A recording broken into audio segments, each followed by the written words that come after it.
Assalamualaikum warahmatullahi wabarakatuh. Kami dari kelompok satu akan mengkaji studi kasus mengenai penyakit gastritis menggunakan metode SOAP. Sebelum kita mulai ke studi kasus, kita harus mengetahui terlebih dahulu apa itu penyakit gastritis.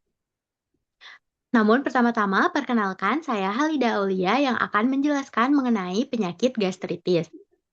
Jadi, gastritis adalah peradangan pada lapisan atau mukosa lambung yang dapat terjadi secara akut maupun kronis, di mana kondisi ini dapat menyebabkan keluhan seperti nyeri atau rasa perih di ulu hati, mual, muntah, kembung, dan cepat kenyang.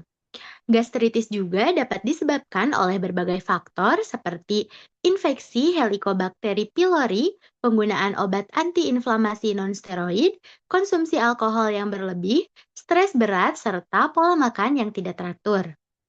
Selanjutnya, sebelum kita ke studi kasus, kita harus mengetahui terlebih dahulu gambaran umum mengenai studi kasus yang akan kita kaji.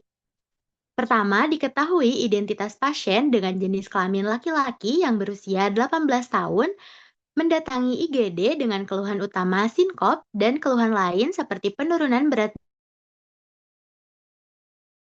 yang akan dijelaskan oleh rekan saya. Baik, saya Azmi Fadilatul Amalia. Di sini saya akan menjelaskan mengenai metode SWOT yang kami gunakan dalam analisis kasus ini. Secara umum, metode SWOT merupakan metode yang biasa digunakan untuk melakukan dokumentasi klinis secara sistematis. Tujuan utamanya adalah untuk memantau, menganalisis, serta menyelesaikan masalah terkait terapi obat pada pasien. Metode SWOT ini terdiri dari 4 bagian utama, yaitu yang pertama S, yaitu subjektif, yang kedua O, objektif, yang ketiga A, assessment, yang keempat adalah P, plan. Yang pertama subjektif, yaitu data berisi keluhan yang dirasakan langsung oleh pasien. Kemudian yang kedua adalah objektif, yaitu data klinis yang bersifat objektif seperti hasil pemeriksaan fisik, tanda-tanda vital, dan uji laboratorium. Kemudian yang ketiga ada asesmen, yaitu analisis dari kita sebagai apoteker untuk menilai adanya masalah terkait obat atau drug-related problems. Kemudian yang terakhir ada plan, yaitu rencana tindak lanjut berupa rekomendasi pengobatan, dosis, serta monitoring terapi pasien.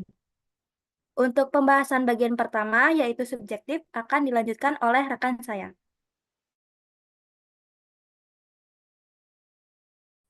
Baik, saya Ainun Mardianus Durkusuma. Di sini saya akan menjelaskan bagian subjektif pada kasus gastritis. Di sini pasien datang dengan keluhan nyeri ulu hati atau epigastrium, terutama pada saat lapar atau beberapa jam setelah makan.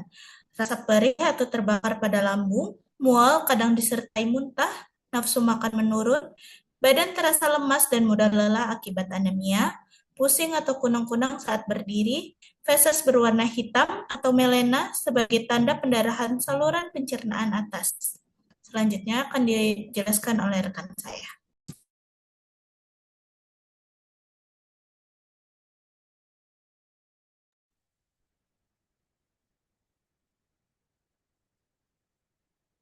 Oke, selanjutnya objektif. Saya Salwa Naura Alia akan menjelaskan bagian objektif yang pertama, pemeriksaan endoskopi. Hasil endoskopi data objektif. Pada pemeriksaan endoskopi ditemukan adanya kongesti difus pada mukosa lambung. Kongesti menunjukkan adanya perubahan pada mukosa berupa kemerahan akibat.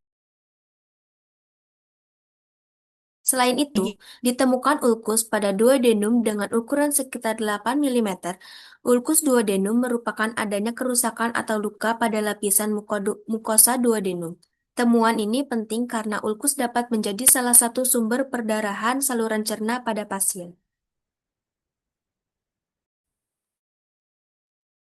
Saya Salwa Salsabila akan menjelaskan objektif yang kedua, yaitu pemeriksaan biopsi pada mukosa lambung. Hasil pemeriksaan menunjukkan adanya gastritis kronis aktif. Gastritis kronis aktif menunjukkan bahwa inflamasi pada mukosa lambung berlangsung dalam jangka panjang dan masih terdapat aktivitas peradangan. Pada pemeriksaan biopsi juga ditemukan Helicobacter pylori. Bakteri ini merupakan salah satu penyebab penting gastritis kronis dan berhubungan dengan terbentuknya ulkus peptikum, termasuk ulkus duodenum.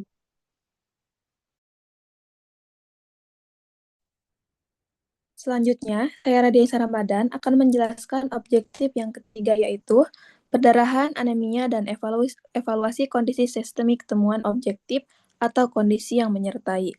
Eh, Selain itu, kelainan pada saluran cerna, pasien juga dapat mengalami perdarahan saluran cerna.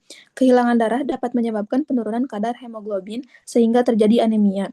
Kondisi anemia tersebut dapat menyebabkan berkurangnya kemampuan darah membawa oksigen ke jaringan dan dapat berhubungan dengan terjadinya sinkop pada pasien. Pasien juga mengalami penurunan berat badan yang menunjukkan adanya dampak penyakit terhadap kondisi umum pasien.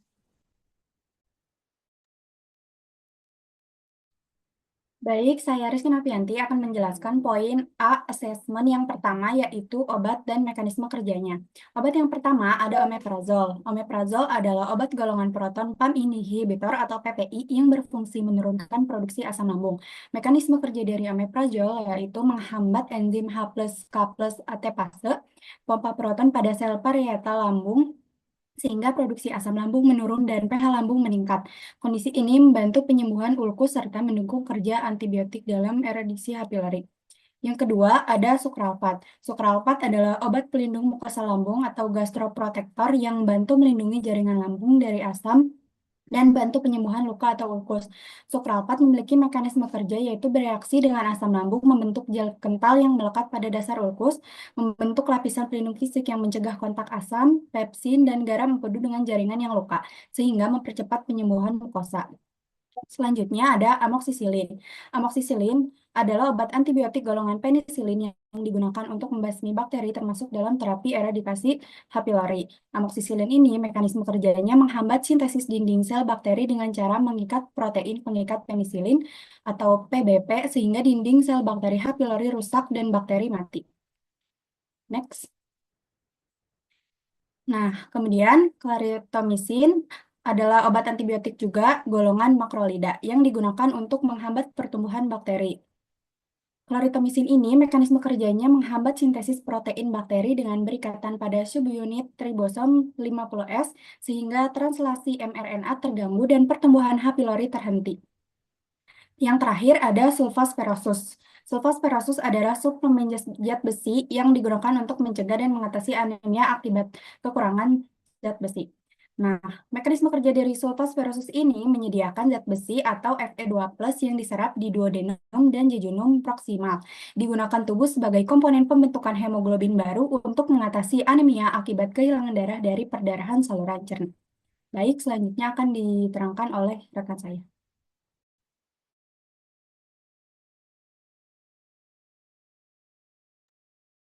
Sebelumnya, perkenalkan saya Jenderal Dwi Julian. Sekarang saya akan menjelaskan bagian asesmen, yaitu dari absorpsi, distribusi, metabolisme, dan ekskresi obat. Yang pertama ada omeprazol.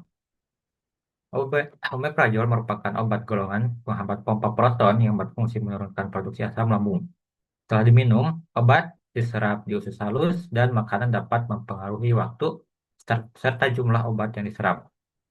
Setelah masuk ke dalam darah, obat memberikan eh, obat berikatan dengan protein, kemudian didistribusikan hingga mencapai sel parietal lambung.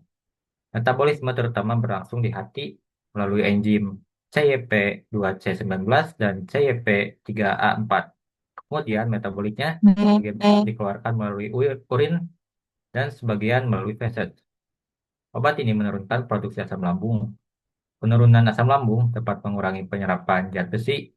Efek yang dapat muncul antara lain sakit kepala, mual, dan gangguan pencernaan. Next.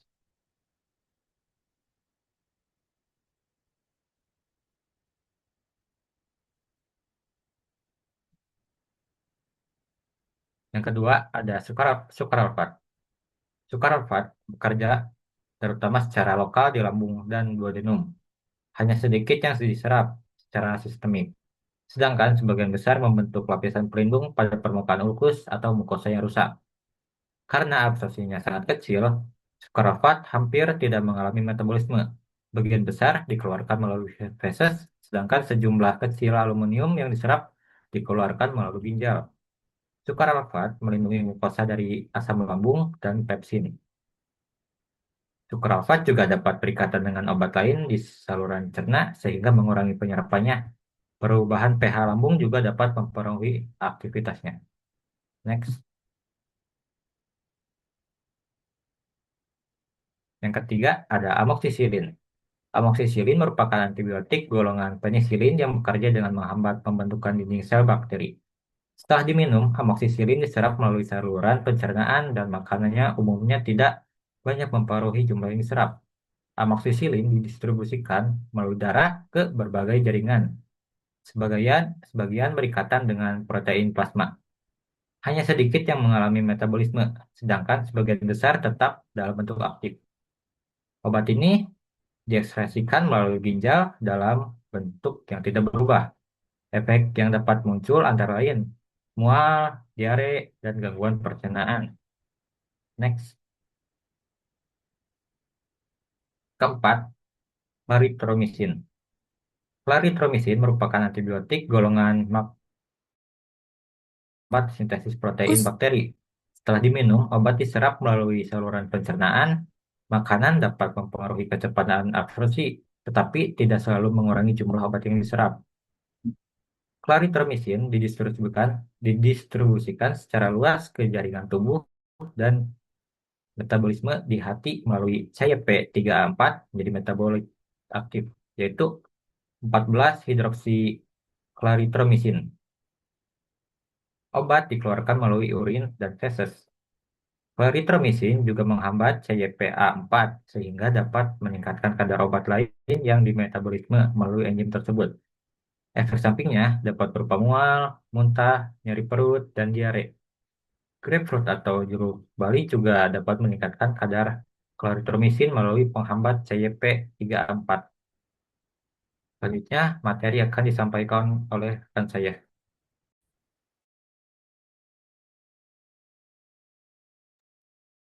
Baik, perkenalkan nama saya Rahimanul Anissa. Di sini saya akan menjelaskan tentang asesmen ADME obat sulfasferosus dan interaksi obat. Yang pertama ada absorpsi.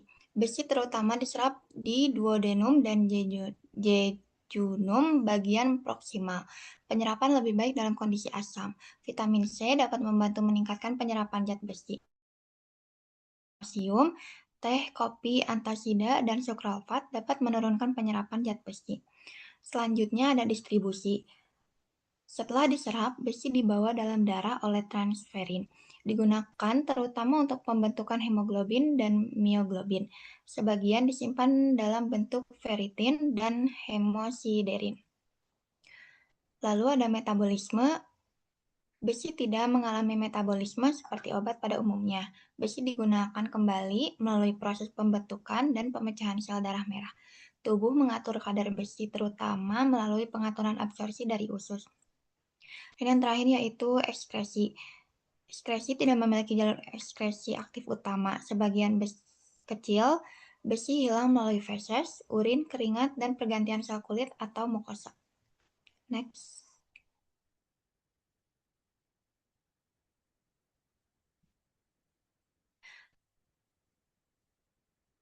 Dan yang terakhir yaitu efek atau interaksi, meningkatkan ketersediaan besi untuk pembentukan hemoglobin sehingga membantu mengatasi anemia defisiensi besi. Dapat menyebabkan mual, nyeri perut, konstipasi, atau feses berwarna lebih gelap. Teh dan kopi mengandung polifenol atau tanin yang dapat mengikat besi sehingga penyerapannya menurun.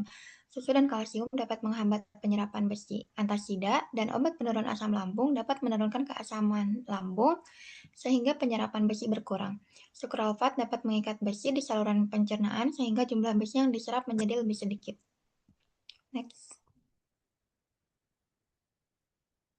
Nah, selanjutnya ada interaksi obat, yaitu yang pertama obat omeprazol. Nah, di sini diminum, penggunaan dapat menurunkan penyerapan zat besi karena asam lambung berkurang. Nah, di sini omeprazol merupakan obat golongan proton pump inhibitor, yaitu PPI, yang berfungsi menurunkan produksi asam lambung. Nah, obat ini sebaiknya diminum dalam keadaan perut kosong sebelum makan agar bekerja secara optimal. Penggunaan PPI juga dapat meningkatkan pH lambung sehingga dalam penggunaan tertentu dapat mengurangi penyerapan zat besi seperti sulfasferosus. Nah, yang kedua yaitu amoxicillin.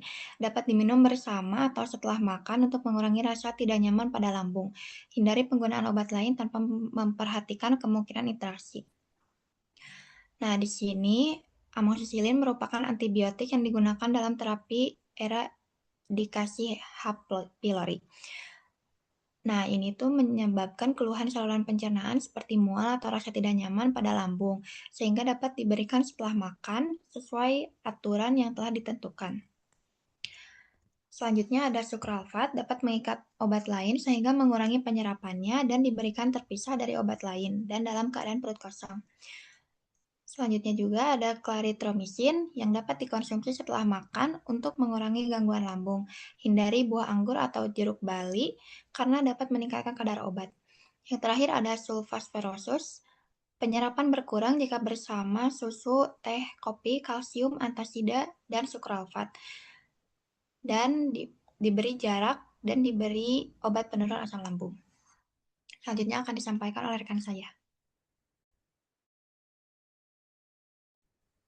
Baik, saya Nadine Arisya Tabina akan menjelaskan bagian planning. Yang pertama, omeprazol diberikan sebelum makan sesuai aturan penggunaannya. Penggunaan PPI dalam jangka panjang perlu diperhatikan karena dapat menurunkan absorpsi zat besi, sehingga pada pasien yang juga mendapatkan terapi zat besi perlu dilakukan pemantauan. Selanjutnya adalah sukralfat. Sukralfat dapat diberikan dengan obat oral lainnya dengan cara mengikat obat di saluran pencernaan, sehingga absorpsi obat dapat berkurang. Karena itu, pemberian sukralfat perlu dipisahkan waktunya dari obat oral lainnya, bukan diberikan terlalu berdekatan. Kemudian, ferrous sulfat atau zat besi. Agar absorpsinya optimal, zat besi sebaiknya tidak diberikan bersamaan dengan sukralfat, susu, atau kalsium, teh, dan kopi. Selain mengatur waktu pemberian, respon terapi juga perlu dipantau melalui kadar hemoglobin atau status besi. Untuk amoxicillin dan clarithromycin, keduanya dapat diberikan bersama PPI sebagai bagian dari regimen eradikasi Helicobacter pylori. Keduanya tidak perlu dipisahkan hanya karena alasan absorpsi. Namun, khusus clarithromycin tetap perlu diperhatikan kemungkinan interaksinya dengan obat lain yang digunakan pasien. Jadi, inti pelaksanaannya pada kasus ini adalah mengatur waktu pemberian obat, memisahkan obat yang berpotensi berinteraksi, mengoptimalkan absorpsi, dan memantau respon terapi pasien. Selanjutnya akan dijelaskan oleh teman saya.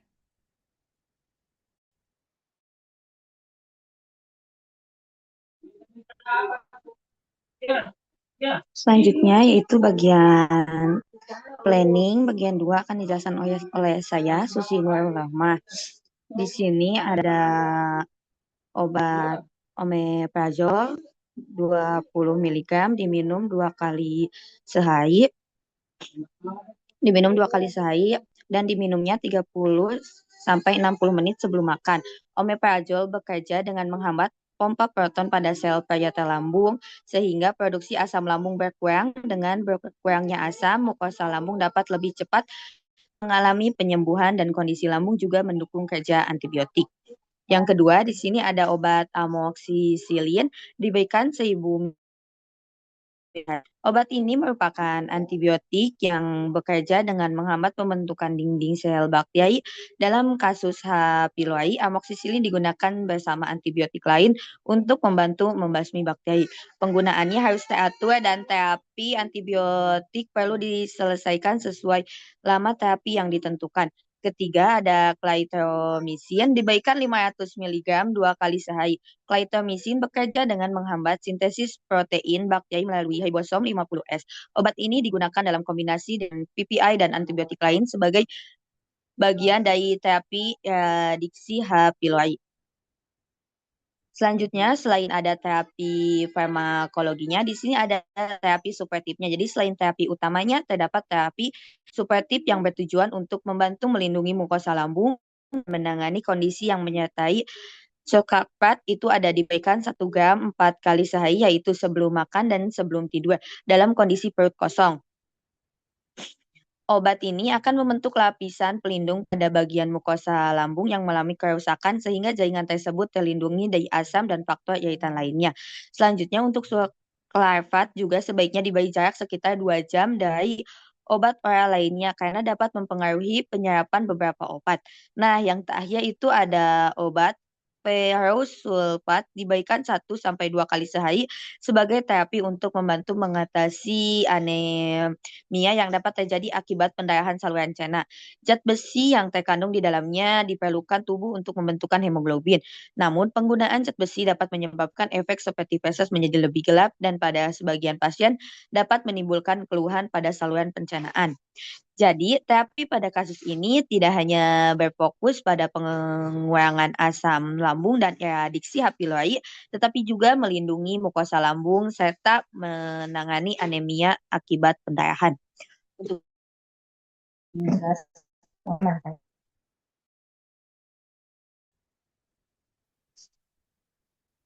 Baik, saya Rahma Audia akan memaparkan planning untuk terapi non-farmakologi. Selain pengobatan medis, intervensi non-farmakologi juga sangat krusial untuk mendukung proses penyembuhan pasien. Di sini kita membaginya menjadi 2. Yang pertama ada nutrisi dan pola makan. Makan porsi kecil dan sering bertujuan untuk menjaga kestabilan asam lambung agar tidak melonjak drastis dan mengiritasi dinding lambung.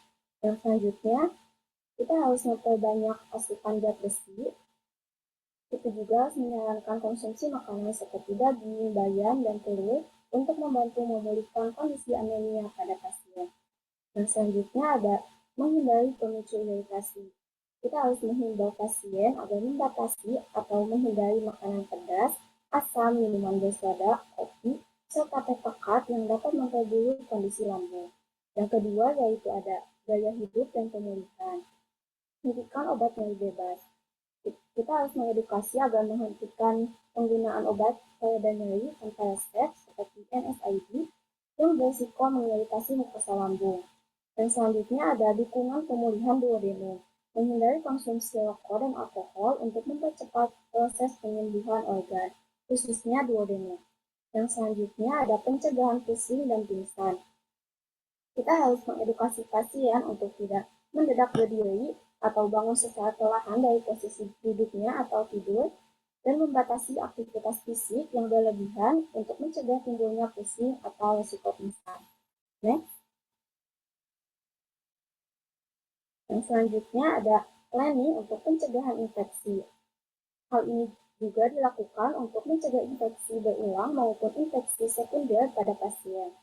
Yang pertama itu ada rutin mencuci tangan memakai sabun. Kita harus mengedukasi pasien dan keluarga untuk rutin mencuci tangan dengan sabun sebelum makan dan sesudah menggunakan kamar mandi. Dan selanjutnya ada keamanan makanan dan air yang diminum. Memastikan seluruh makanan dimasak hingga matang sempurna dan air minum yang dikonsumsi terjamin kebersihannya.